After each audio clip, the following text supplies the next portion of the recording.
Okay, I'm all set. Wait, you're not even dressed yet? Come on, we gotta go. Do we have to? You were so excited about it 2 weeks ago. Yeah, but that was back when I thought we were just going to sit by the fire and read a book and drink some hot chocolate. We're going to a winter lodge where they have slopes for skiing and snowboarding. We could have just stayed home if we wanted to sit by the fire and drink hot chocolate. But winter sports aren't my cup of tea.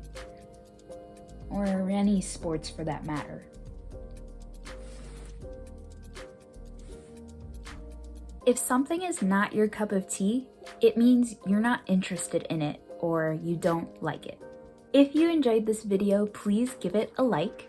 And if you would like to see future videos on English idioms, please hit the subscribe button so you don't miss my next video.